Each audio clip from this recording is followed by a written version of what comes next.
की अदालत में जाने से ये हुकूमत कब तक बच पाएगी, इसी से आगाज करेंगे। सिद्दीक जान मेरे साथ हैं। सिद्दीक, आपने भी इन्हीं दिनों में यही 23 मार्च से पहले बड़ा मुश्किल दौर देखा है, बड़े मुश्किल दिन देखे हैं, लेकिन आपकी ये जिद्दोजहद आजादी सहाफत के लिए थी, आइन के लिए थी, बुनियादी इंसानी हुकूक की आजादी के लिए थी, उनकी हिफाजत के लिए थी। आज तो हम पहले तो रोते थे मईशत तबाह कर दी इन्होंने, सियासत तबाह कर दी, आज तो इन्होंने हमसे आइन ही छीन लिया है।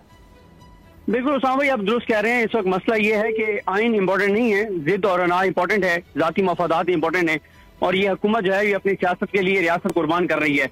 आप देखेंगे आइन में बड़ा वाज़ेह है कि 90 दिन के अंदर इलेक्शन होने हैं और अवाम के जो नुमाइंदा हुकूमत है वो अवाम पर हुक्मरानी करेगी। और इसी वाले से इक़्तिदार हसन साहब बहुत अहम बात कर चुके हैं कि जब सानिया मशरकी पाकिस्तान हुआ तो उसके बाद इस चीज़ को कैटेगोरिकल आइन में शामिल किया गया कि 90 दिन से आगे मामला नहीं जाएगा, हर सूरत में 90 दिन में इलेक्शन कराने होंगे, ताकि जिसको भी आवाम समझते हैं कि उसको हक हुक्मरानी दिया जाए तो वही हुक्मरानी करे। लेकिन यहाँ पे हम देख रहे हैं कि ये अपने जाती मफादात के लिए रियासत को कुर्बान कर रहे हैं, सियासत पर रियासत को कुर्बान कर रहे हैं, और पाकिस्तान के अंदर ये अनारकी चाहते हैं, इंतशार चाहते हैं। आप मुझे बताएं जिन बुनियादों पर इलेक्शन कमीशन ने इलेक्शन पोस्टपोन किया है, मुझे बताएं क्या अक्टूबर में वो सारे मसले हल हो जाएंगे? क्या दहशतगर्दी 100% खत्म हो जाएगी? अगर दहशतगर्दी खत्म करने के लिए हुकूमत की कोई संजीदगी भी नजर आ रही होती फिर भी था कि हाँ यार हो जाएगी।